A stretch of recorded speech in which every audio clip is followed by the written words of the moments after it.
My name is Tori Townsend. I am 31 years old. 2 weeks before my wedding, my mother called to tell me she and my father would not be there. They were flying to Dubai for my brother's store opening instead. She said it calm, like she was canceling a dentist appointment. Tori will understand, she told my aunt later that same night. She always does. What she did not know was that my husband's father had already bought a new tie for the occasion, and that a documentary crew would be filming every second of my wedding day. What happened at that ceremony, and what 14 million strangers saw afterward, is the reason my mother now calls me crying every Sunday. But here is what none of them knew when they boarded that flight. Welcome back to Hidden Family Revenge. This is where we share stories of family betrayal, emotional justice, and the courage it takes to walk away from people who were supposed to love you most. If this story resonates with something in your own life, drop a comment below and be sure to subscribe so you do not miss what happens next. I was standing in Janet Calloway's living room when the call came. Janet is my fiancé's mother.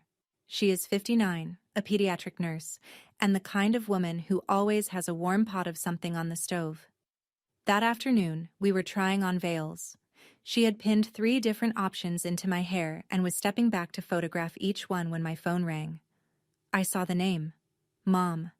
I answered it on the second ring. Some habits take longer to break than others. Tori, honey, I need to tell you something. She did not say hello. She did not ask how the wedding preparations were going. Your father and I have talked it over, and we need to be in Dubai for Derek's store opening. It falls on the same weekend. I stood there with tulle pinned to my head and said nothing. You know how important this is for him, she continued. He has been working on this for 2 years. The investors are flying in. He needs family support there. 4 seconds of silence. I counted them. What about my wedding? I asked. Oh, Tori, you have Liam's family. You will be surrounded by people who love you, and we will celebrate when we get back. We can do a nice dinner, the whole family. She said it the way you cancel a hair appointment. Light. Quick. Already moving on to the next thing on her list. I said okay, and hung up. Janet was still holding the camera. She looked at my face and set it down. She did not ask what happened. She crossed the room, put both hands on my shoulders, and held me there until I remembered how to breathe. This was not the first time. Not the 5th. Not the 10th. When I graduated from college, my parents arrived 2 hours late. Derek had an audition for a modeling agency that morning, and my mother drove him across town first. By the time they walked into the auditorium, I had already crossed the stage. My father shrugged. We saw the live stream. When I got promoted to lead engineer at 27, I planned a dinner at the Italian place my mother loves. She canceled 3 hours before. Derek needed a ride to the airport. He was flying to Miami for a friend's birthday. She said she would make it up to me. She never did. When I had surgery on my shoulder the following year, my mother sent a text. Sending prayers, sweetheart. Keep us updated. She did not come. She did not call.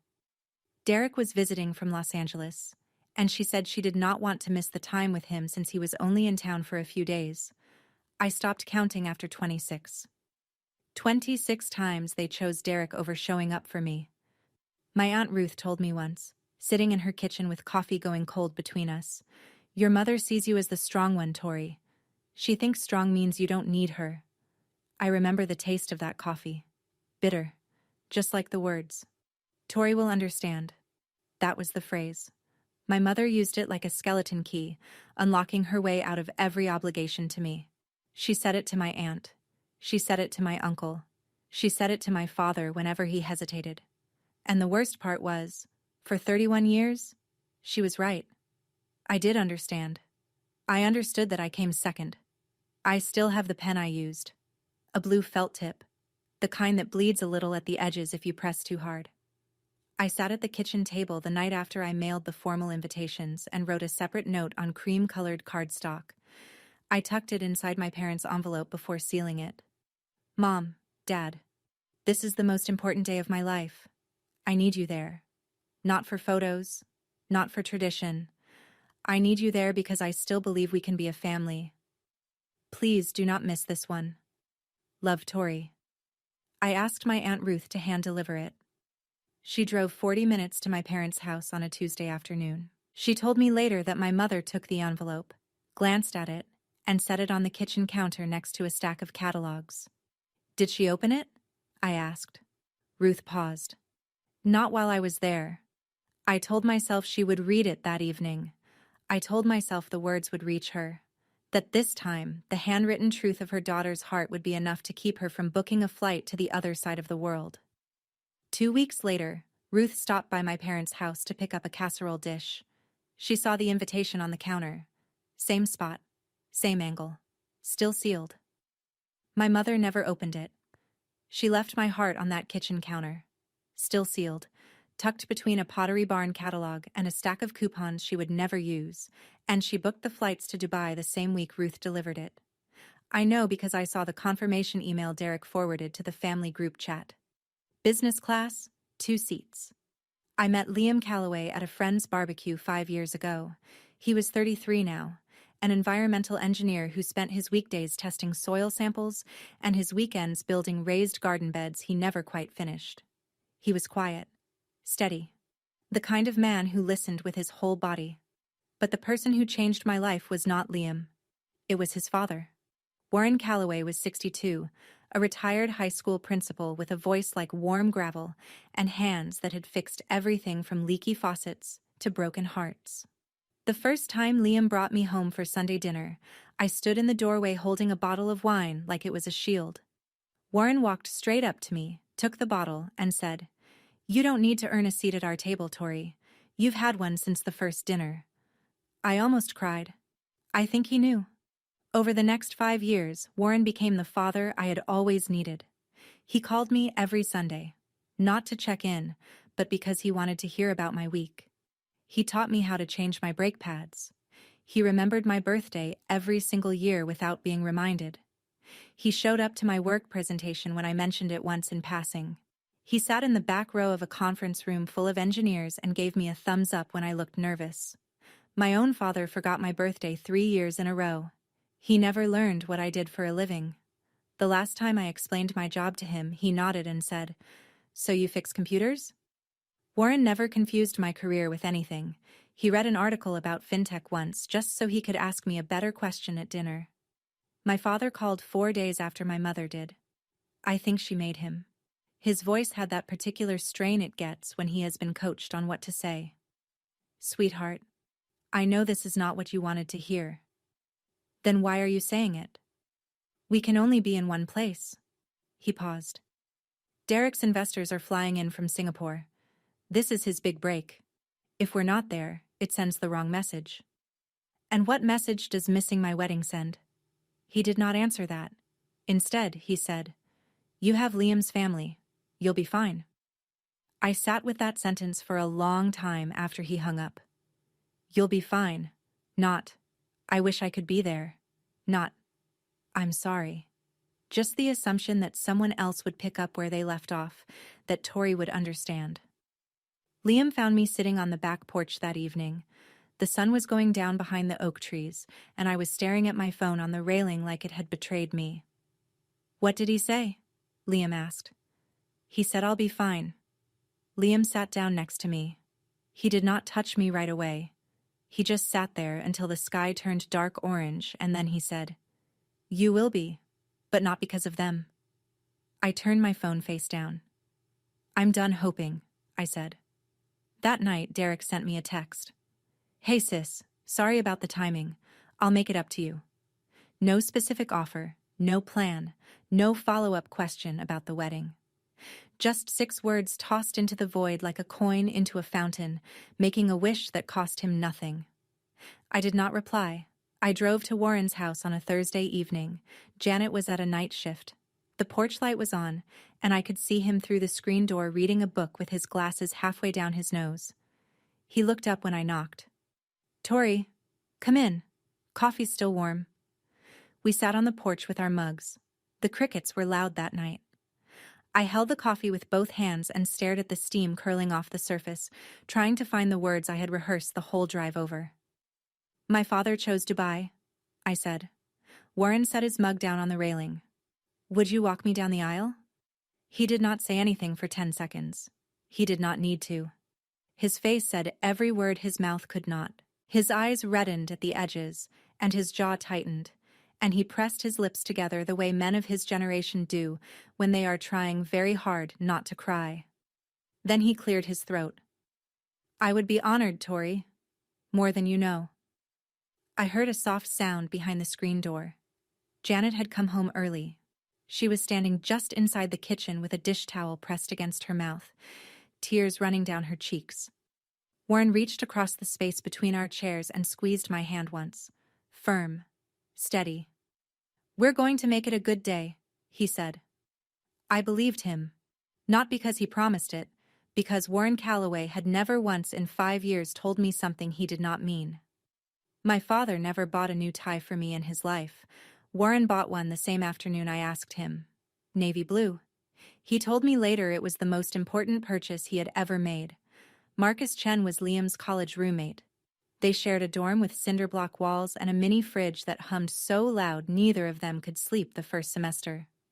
Marcus went on to become a documentary filmmaker. Not the Netflix kind, the indie kind.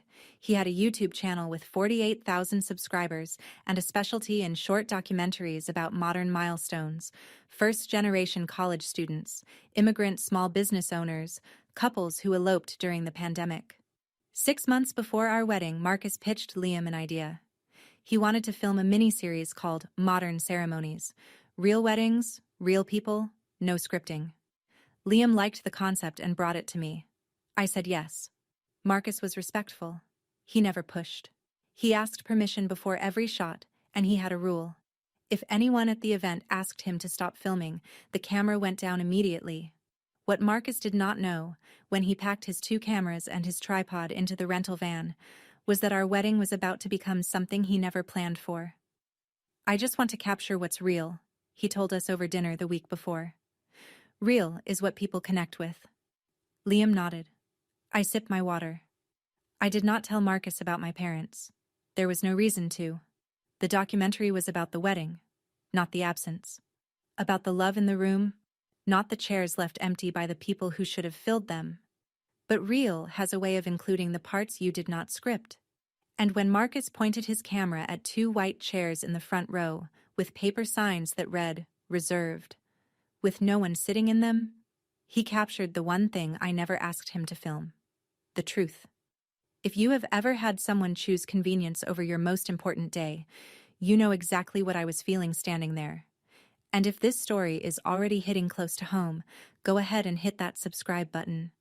Because what happened at my wedding, and what 14 million people saw after, is something I still think about every single day.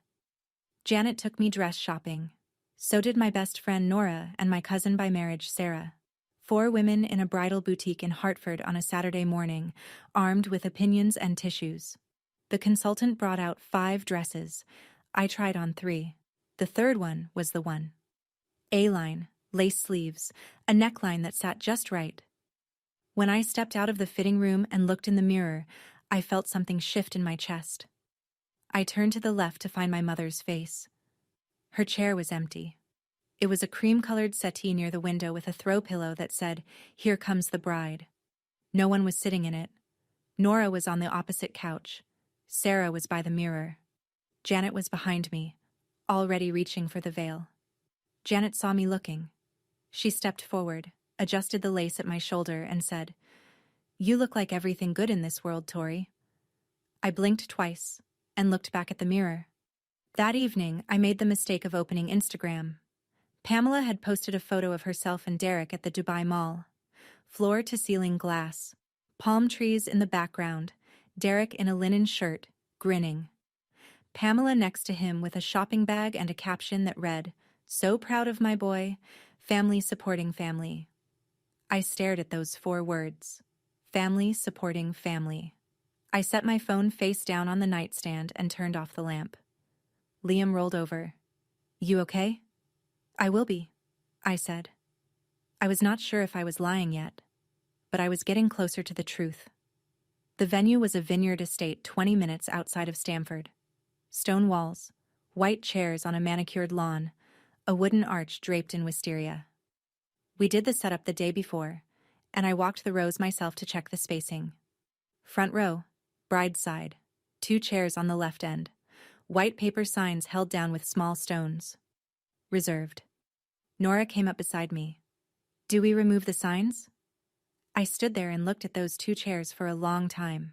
They were identical to every other chair on the lawn, but they felt heavier. Like the weight of 31 years of skipped birthdays and half-hearted phone calls had settled into the wood. Leave them, I said. Nora waited. They made their choice. The chairs should reflect that. Marcus was filming behind us. I did not know he had caught the moment until weeks later, when the documentary was already live and 14 million people had seen me standing in front of 2 empty chairs, arms crossed, deciding what to do with the space my parents left behind. 2 white chairs, 2 paper signs, reserved for the 2 people who should have been there more than anyone else on earth. I turned and walked back toward the reception tent. Liam was adjusting speakers. Warren was helping string lights along the canopy. Janet was arranging place cards with the kind of precision only a pediatric nurse could manage. Ruth had arrived that morning, pulling into the driveway with a car full of homemade pastries and a hug that lasted a full minute. My family was all there, just not the one I was born into. The phone calls started 3 days before the wedding. Uncle Pete, my mother's older brother, called first. Tori, sweetheart, your mother is beside herself about this whole situation. Can't you just move the date? Even a week would help. The date was set 8 months ago, Uncle Pete. I know, but family is family. You only get one mother. I closed my eyes. She only gets one daughter's wedding, too. He did not call again. Aunt Linda, my father's sister, sent a long text. She wrote about tradition, about how a daughter should honor her parents regardless of circumstances, about how weddings come and go, but the bond between parent and child is eternal. She ended with, I hope you'll reconsider and show some grace. I read it twice and did not respond. But then Ruth called. Ruth, who had driven 40 minutes to deliver my invitation. Ruth, who saw it still sealed on the counter. Ruth, who was the only person in my mother's family who ever said my mother was wrong to my face. I'm flying in Thursday, she said. I'll be there for the rehearsal, I'll be there for the ceremony, and I will be sitting in the front row on your side. Ruth, you don't have to. Tori, listen to me. Your mother is wrong. I told her so last Tuesday, and I'll tell her again on Sunday. You deserve to have family there, and I am your family. She paused. I should tell you something. That invitation you wrote? It's still on the counter. Sealed. She never opened it, Tori. I already knew. But hearing it from Ruth, hearing the confirmation that my mother never even read the words I wrote her, made the decision I had been circling for weeks feel inevitable. The rehearsal dinner was at Warren's house. 40 people in his backyard under string lights that Liam and his brother had spent the afternoon hanging. Folding tables covered in checkered cloths. Janet's famous pot roast. Ruth's lemon pastries. Nora brought 3 bottles of wine and a playlist she had spent 2 weeks curating. It felt like family. Real family. The kind that shows up and stays. Warren stood up at the end of the meal with a glass of iced tea. He never drank alcohol. And cleared his throat. The yard went quiet. I want to say something about family, he began. Family isn't always the people who share your blood. Sometimes it's the people who choose to show up, who drive 40 minutes to deliver an invitation, who fly across the country because they said they would, who string lights in a backyard because that's what you do for the people you love. He looked at me. I didn't get a daughter when Liam was born. I got one 5 years ago when Tori walked through my front door holding a bottle of wine like she was afraid we'd send her back. We never will. I cried. First time in 2 weeks. Not the tears I had been fighting, the ones that came from grief and anger. These were different. These came from somewhere warm. Marcus was filming from the corner near the rose bushes. I noticed him capturing close-ups, Warren's hands around the glass, Ruth wiping her eyes, Liam watching me from across the table. I wondered what story he was building. I did not know yet that the story had already written itself. And I did not know that the whole world was about to read it. The night before my wedding, I could not sleep. I lay in bed staring at the ceiling fan, counting the revolutions, trying to empty my head. It did not work. So I picked up my phone. I should not have opened Instagram. I know that now. Pamela had posted again. A rooftop restaurant with the Dubai skyline behind her. Gold-rimmed plates. Derek across the table in a blazer, raising a glass. The caption read, "Celebrating our boy's dream coming true. Family first, always. Family first, always." I read those 3 words until they stopped looking like English. Glenn had not posted anything. He never did. Social media was Pamela's territory.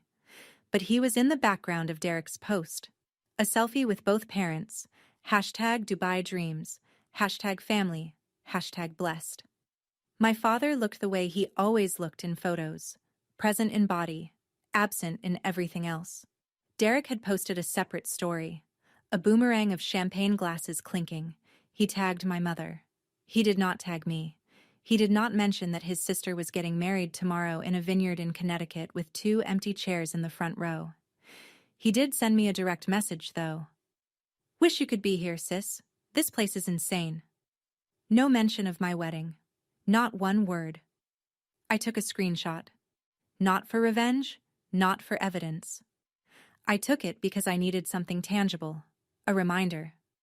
I opened my notes app and typed 6 words underneath the image.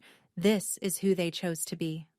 Then I set the phone down, turned off the light, and stared at the ceiling fan until the sun came up. Tomorrow, I was getting married. And for the first time, I did not wish my parents were coming. The morning of my wedding, Ruth found me in the bridal suite lacing up my shoes. She closed the door behind her and sat down on the edge of the bed. She was holding her phone. "I wasn't going to show you this," she said, "but you deserve to know." She turned the screen toward me. It was a group text. 3 weeks old. Pamela, Glenn, Derek, Ruth, and Uncle Pete. Pamela had sent the first message at 9:47 on a Thursday morning. "Derek's store opening is confirmed for June 14th. We need to be there. Tori will understand. She always does. Derek needs us there. This is his moment." Glenn replied 12 minutes later. "She'll be fine. Liam's family will take care of it." Derek responded with a thumbs-up emoji. Nothing else. Not a question. Not a hesitation. Just a thumb pointing upward, like my wedding was a restaurant recommendation he was acknowledging. Uncle Pete wrote, "Are you sure about this, Pam?" Pamela. "Pete, don't start. Tori is the strong one. She doesn't need us hovering. Derek does." I read the thread twice, then a third time. I zoomed in on the timestamps. I looked at who read what, when they read it, how long they waited before responding. They did not forget my wedding. They discussed it, weighed it against a store opening in Dubai, and decided I was not worth the flight. It was not a scheduling conflict. It was a choice, documented in black and white, and the sentence I had heard my entire life, the one that followed me from childhood through college, through every surgery and promotion and milestone they missed, was right there on the screen, typed out by my mother's own hand. "Tori will understand. She always does." Ruth took my hand. "Now dry your eyes. You've got a wedding to get to." I handed her phone back. I looked in the mirror. I picked up a tissue, pressed it under each eye, and set my jaw. She was right about one thing. I did understand.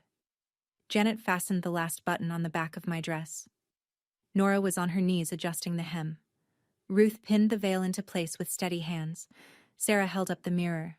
Marcus filmed from the corner of the room, so quiet I forgot he was there. I looked at my reflection. The dress was everything I wanted. Lace sleeves, A-line skirt, a neckline that framed my collarbones without trying too hard. My hair was pinned into a low twist with a few loose strands near my temples. My makeup was light. I wanted to look like myself. Not a version of myself designed to impress people who were not coming. The girl who used to cry in her car after Thanksgiving dinners was gone. The woman in the mirror had already made her peace. She was not pretending to be strong. She was not performing resilience for an audience. She was simply done reaching for people who had already let go. I put my phone on silent and set it face down on the vanity.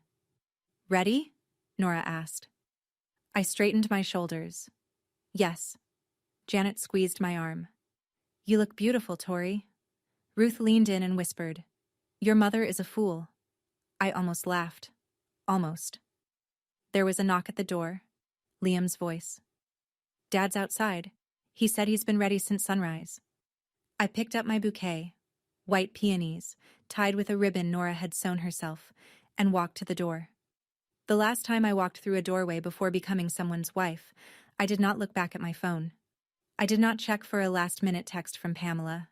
I did not wait for Glenn to call with a change of heart. I walked forward.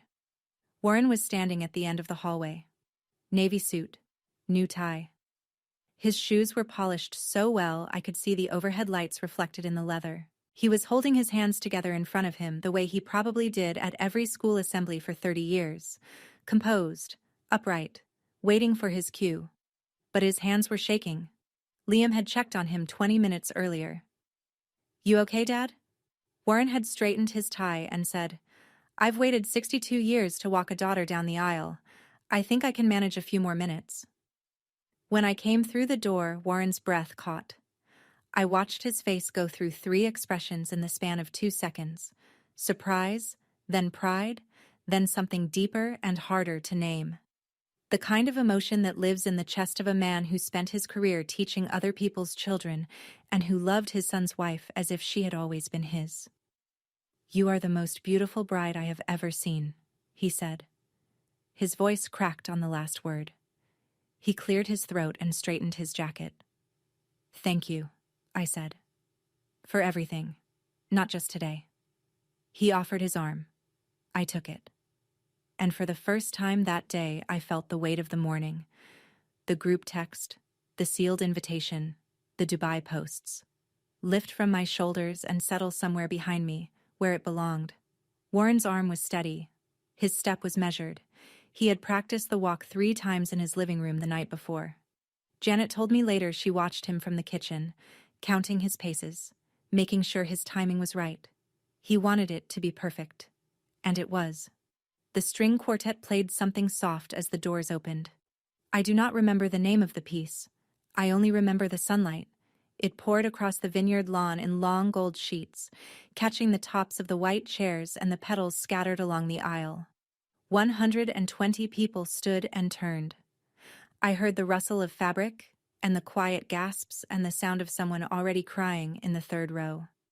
Warren and I stepped forward together. His pace was steady. Mine matched his. I held my bouquet with my left hand and gripped his arm with my right. He placed his free hand over mine and kept it there the whole walk. I looked at the faces. Nora, already wiping her eyes. Sarah, grinning. Janet, standing in the front row with her hand over her heart. Liam at the altar, jaw tight, eyes bright. And then I looked at the 2 chairs. Front row, bride's side, white paper signs, reserved, empty. The seats were perfectly placed, perfectly still, perfectly vacant. 2 rectangles of absence in a sea of people who chose to show up. Marcus's camera caught the moment. A slow pan from my face to the chairs and back again. 5 seconds. No narration, no music sting. Just the image of a bride walking past the place her parents should have been, arm in arm with the man who chose to be there instead. 120 people watched. Some of them knew the story. Some did not. But everyone who looked at those chairs understood. Ruth sat alone on the bride's family side, 3 seats from the empty ones. Tears streamed down her face. She did not wipe them. At the altar, Warren released my arm. He took my hand, placed it into Liam's, and leaned in close enough that only we could hear. "She's the best thing that ever happened to our family," he said. Liam nodded. "I know." Liam wrote his own vows. So did I. His were shorter, but they landed harder. "Tori," he said, holding both my hands, "I cannot promise you a perfect life. I cannot promise we will never fight about whose turn it is to unload the dishwasher, but I promise you this. I will always be in the one place that matters. I will always show up. And I will never, for as long as I live, make you wonder whether you are enough. I did not trust my voice after that. I read mine from a folded piece of paper because I knew I would forget everything the moment I looked at him. The ceremony ended with a kiss and a cheer that echoed off the stone walls. We walked back up the aisle together, past the empty chairs, past Ruth's tear-streaked face, past 120 people who would go home and tell someone about the wedding with the 2 empty chairs in the front row. At the reception, Warren gave the toast. He stood with his glass of iced tea and told the room a story I had never heard before. The first time Tori came to our house for dinner, she stood in the doorway for 30 seconds before Liam finally nudged her inside. She was holding a bottle of Pinot Noir like it was a life vest, and I thought to myself, this woman has been waiting her whole life for someone to tell her she belongs somewhere. He raised his glass. Tori, you belong here. You always have.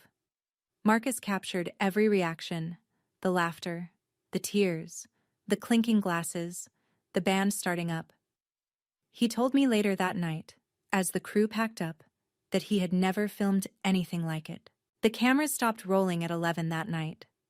But the story was just getting started. If you have ever wondered what happens when the truth gets out, not through confrontation, but through a camera lens, stay with me. Because the next part is the reason this story reached 14 million people. And if this is speaking to something in your own life, share it with someone who needs to hear it. 2 weeks after the wedding, Marcus sent me an email with a link to the rough cut. 22 minutes. He titled it, Modern Ceremonies, Tori and Liam. I watched it alone the first time. Liam was at work. The house was quiet. It was beautiful. Marcus had woven together the rehearsal dinner, the ceremony, the speeches, the first dance, the sparkler exit. He used natural audio, the string quartet, the clink of glasses, the laughter during Warren's toast. No voiceover, no dramatic music, just the sounds of a real wedding with real people. But then came the chairs. Marcus did not add narration. He did not explain. He held the shot for 5 seconds. A slow, steady frame on 2 white chairs in the front row. Paper signs, reserved, empty. Sunlight falling across the seats.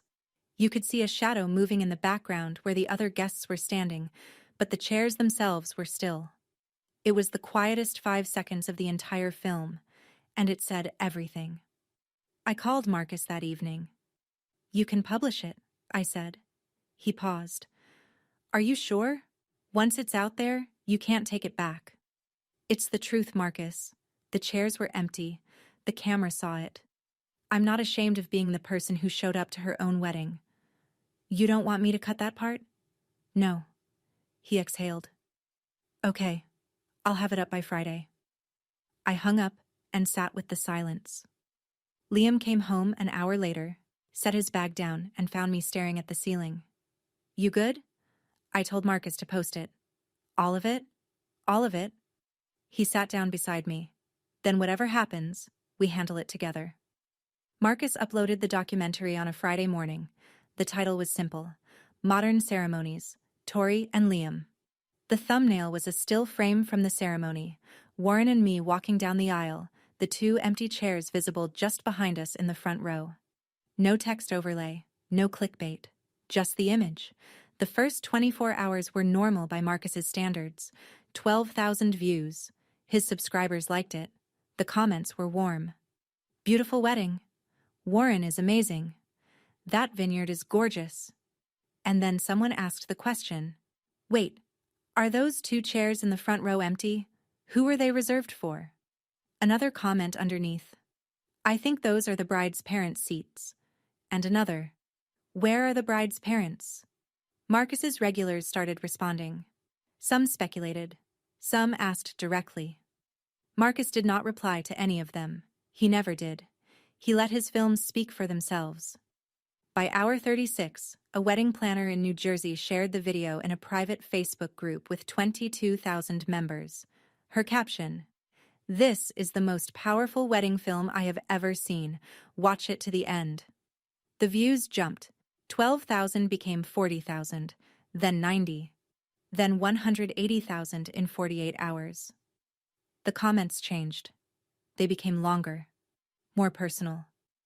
My mother skipped my wedding for my sister's baby shower. I have never told anyone. I cried when I saw those empty chairs. That was me 20 years ago. The father-in-law walking her down the aisle destroyed me. That's what real family looks like. I read every comment that night. Hundreds of them. Strangers sharing their own stories underneath mine. I did not reply to any of them. I just read. And for the first time, I did not feel alone in my own story. Day 5. 1.2 million views. A parenting blogger in California wrote a piece titled, "The Empty Chairs That Broke the Internet." She embedded the video. Her article was shared 11,000 times in 2 days. Day 6. A Reddit thread appeared. The title?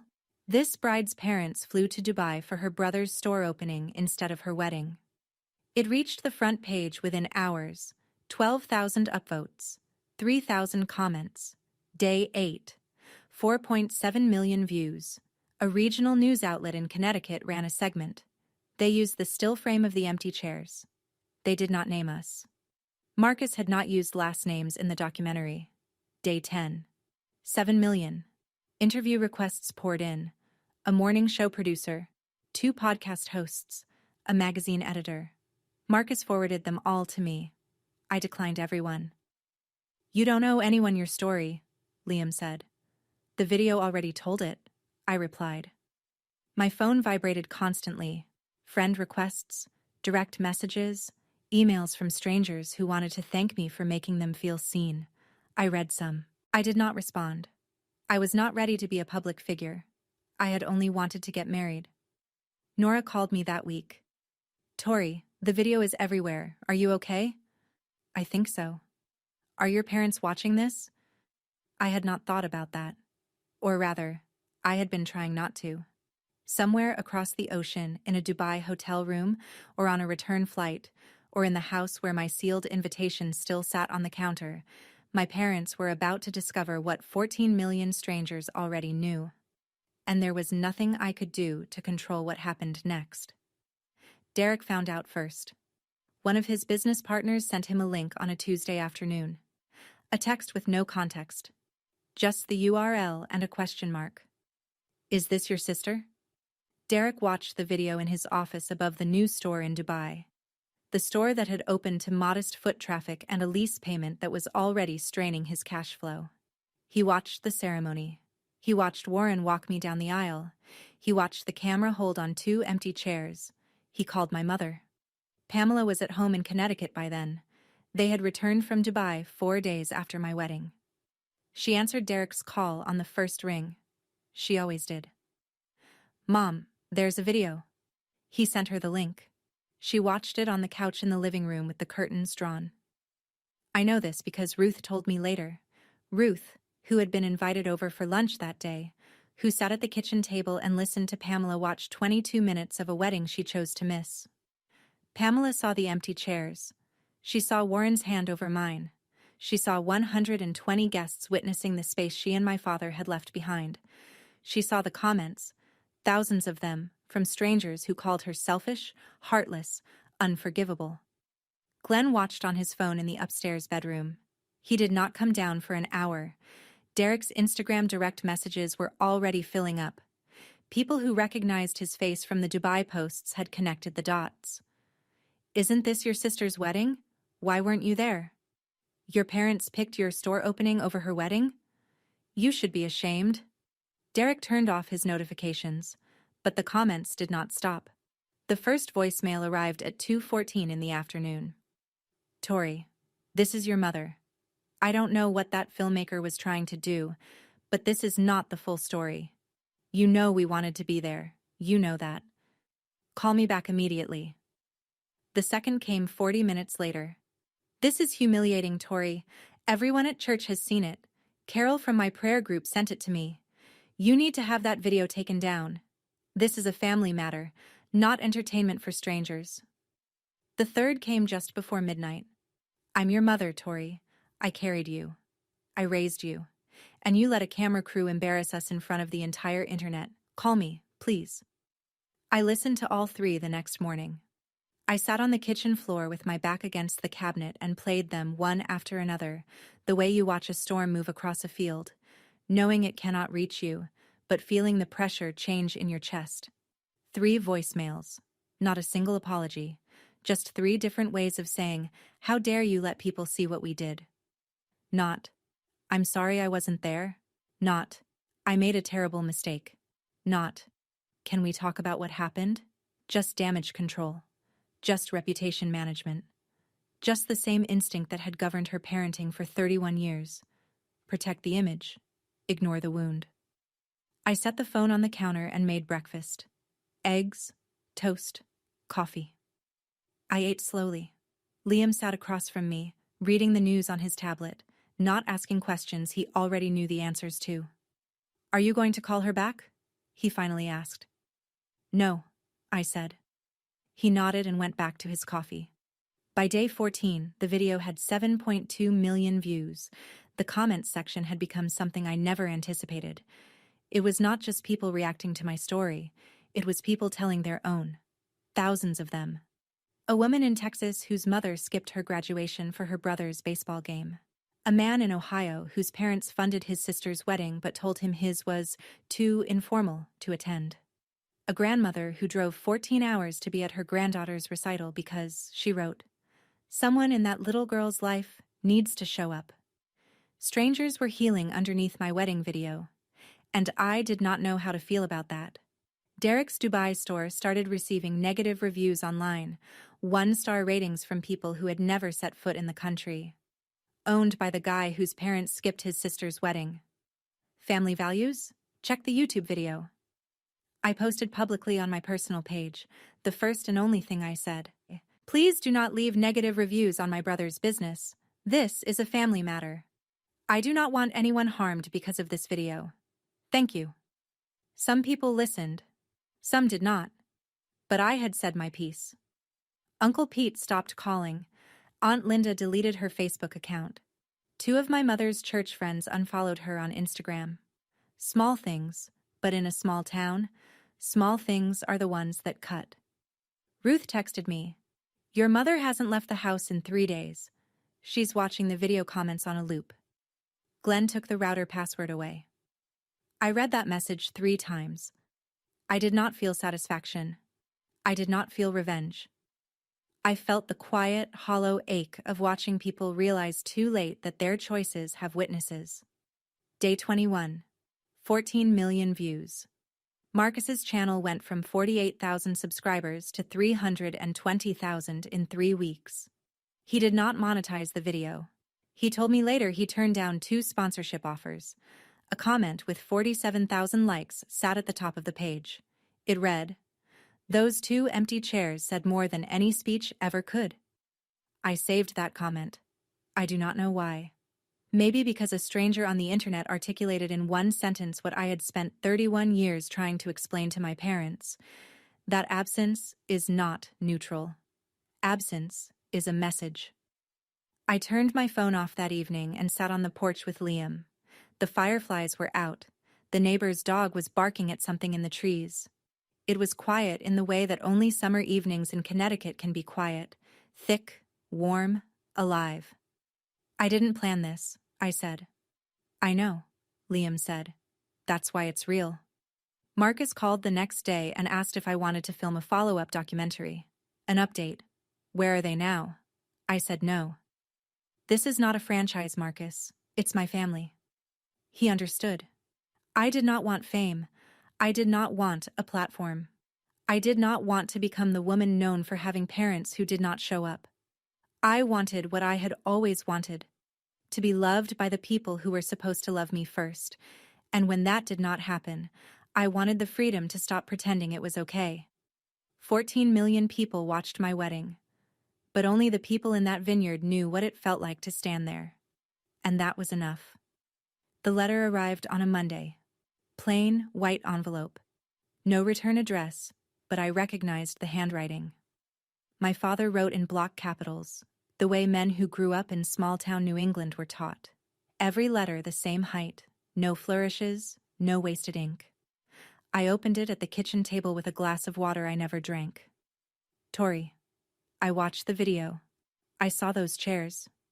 I have no excuse. I was a coward. I chose the easy path every time your mother asked me to, and I told myself it was keeping the peace.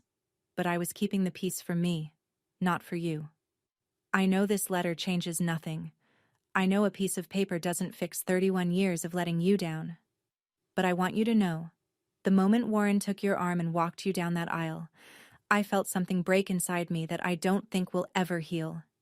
He did what I should have done, and he did it better than I ever could have. I'm sorry, Tori. Not sorry for Dubai. Sorry for every time before Dubai that made Dubai possible. Dad. I read it twice, folded it along the creases, slid it back into the envelope. Liam came home and found the letter on the table. He read it without asking, because I left it there for him to see. What are you going to do? He asked. Nothing. Not yet. Is that okay? It has to be. I did not reply to my father's letter, not because I was punishing him, because I was not sure a letter, even a good one, earned a response after 3 decades of silence. Sometimes the kindest thing you can do for yourself is let someone's apology sit without an answer. Pamela showed up on a Saturday morning in August. I was in the front garden, pulling weeds from the bed along the walkway. Dirt under my nails, hair tied back, no makeup, not expecting visitors. A silver car pulled into the driveway. My mother stepped out. She had lost weight. Her eyes were red in a way that was not from crying that morning but from weeks of it. She was wearing a blouse I had never seen before, which meant she had bought it for this visit. She had dressed up to come apologize. "We need to talk," she said. I stood up, brushed the dirt off my knees, did not invite her inside. "That video destroyed us, Tori." Her voice cracked on my name. "My friends, my church group, your father's colleagues. Everyone has seen it. Carol won't even look at me." "You're upset that people saw what you did," I said. "Not that you did it." She flinched. "That is not fair." Neither was Dubai. She pressed her hand to her chest. "I am sorry. I am. But you have to understand, Derek always needed. I kept my voice even. And I always understood. That was our arrangement." Her face shifted. The controlled composure she had practiced in the car began to crack. "You're punishing me. You are punishing your own mother." "I'm not punishing you, Mom. I'm just not pretending anymore." She stood there on my walkway, shaking. I did not raise my voice. I did not need to. "You told Aunt Ruth. Tori will understand. She always does. You wrote it in the group text. You've been saying it my entire life. Every birthday you missed. Every dinner you canceled. Every time you chose Derek because he was louder and I was easier to ignore." I paused. "You were right about one thing. I do understand now. I understand that I deserved better." She opened her mouth, closed it, opened it again. No words came. She was crying now, standing on my walkway with mascara running and her new blouse wrinkled where she had been gripping the fabric. "What do you want from me?" she asked. "Tell me and I'll do it." "Nothing," I said. "That's the point. I don't need anything from you anymore." The words landed between us like a door closing, not a slam, a click. I told her that if she wanted a relationship, a real one, not the performance she had been running for 3 decades, she would need to start therapy. Not for me, for herself. Not as a gesture, as a commitment. "You lost your sister when you were 19, I said. "I know that broke something in you. I've watched it shape every choice you've made. But you don't get to break me to fill that gap." She looked at me like I had spoken a language she did not recognize. "You attached yourself to Derek because he reminded you of her. The energy, the attention, the need to be close. I get it. But that is not my burden to carry, and it was never my job to compete with a ghost." She put her hand over her mouth. "Go home, Mom. Find a therapist. Do the work. And if you come back, come back because you've changed, not because you need me to forgive you so you can feel better about yourself. I turned toward the door, stopped, looked over my shoulder. Warren was in the one place that mattered, Mom. You were in Dubai. I walked inside and closed the door. Through the window, I watched her stand there for 2 full minutes. Then she walked to her car, sat behind the wheel for another 3, and drove away. I did not raise my voice. I did not need to. 31 years of silence is louder than any scream. I turned my phone back on that evening. The screen lit up with a number I had to count twice. 93 missed calls. Pamela, 31. Glenn, 17. Derek, 8. Uncle Pete, 12. Aunt Linda, 9. Numbers I did not recognize. 16. Neighbors, maybe. Church members. People who had gotten my number from someone who got it from someone else. 93 attempts to reach a woman who had spent 31 years reaching for them. I held the phone up for Liam to see. 93, I said. He looked at the screen, looked at me. How many are you going to return? 0. He nodded. Not because he agreed. Because he trusted me.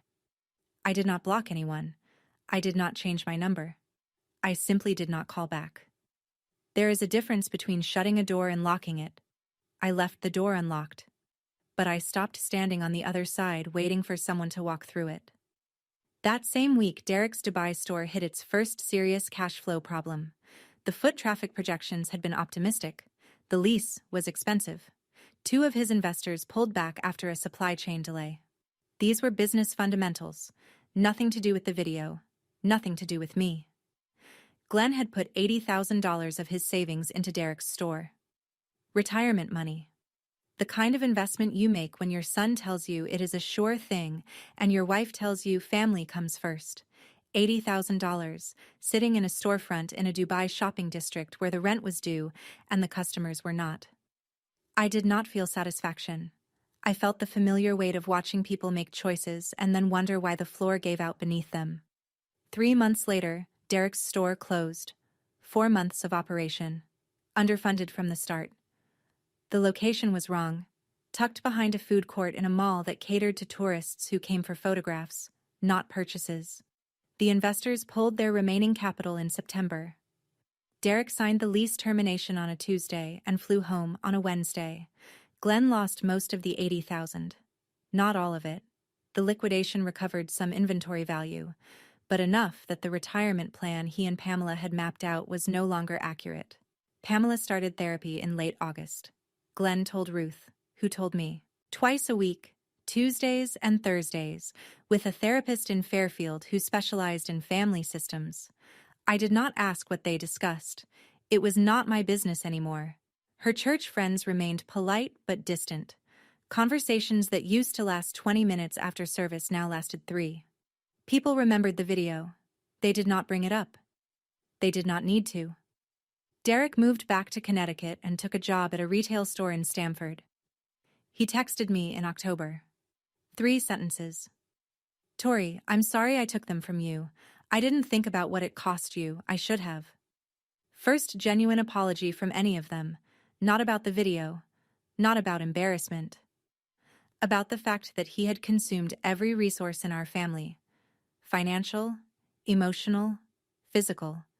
And never once looked across the table to see if I was still there. I read it. Saved it. Did not reply yet. 6 months after the wedding. This is what my life looked like. Sunday dinners at Warren and Janet's house. The table seats 8. But there are always 10 because someone always brings someone. Liam carves whatever Janet has roasted. Warren quizzes everyone on trivia from the newspaper. Ruth drives down from Hartford once a month and brings her lemon pastries, which are never as good as she thinks they are, and nobody tells her. Nora and I go running on Saturday mornings, 3 miles along the reservoir. She talks about her kids. I talk about the garden bed I am trying to coax tomatoes out of. We do not talk about the video anymore. It has become a thing that happened, not a thing that is happening. Pamela and I have had 2 phone calls, both short, surface level. How is work? How is the weather? She does not bring up the video. She does not bring up Dubai. She asks about Liam, and I can hear in her voice that she is trying. Trying looks different than I thought it would. Smaller, quieter, less dramatic. Glenn sent me a birthday card in September. The first one in 9 years. I did not open it for a week. When I finally did, it said 5 words in his block capitals. I'm proud of you. I should have said it sooner. I cried, not because I needed his approval, because I realized I no longer did. The tears were not about gaining something. They were about releasing the last piece of something I had been carrying since I was a girl. The belief that if I just tried hard enough, he would notice. He noticed. It took 14 million strangers and 2 empty chairs, but he noticed. In November, a package arrived. Small, padded envelope. My mother's handwriting. Inside was the wedding invitation. The one Ruth had delivered. The one that sat sealed on the counter. The one she never opened.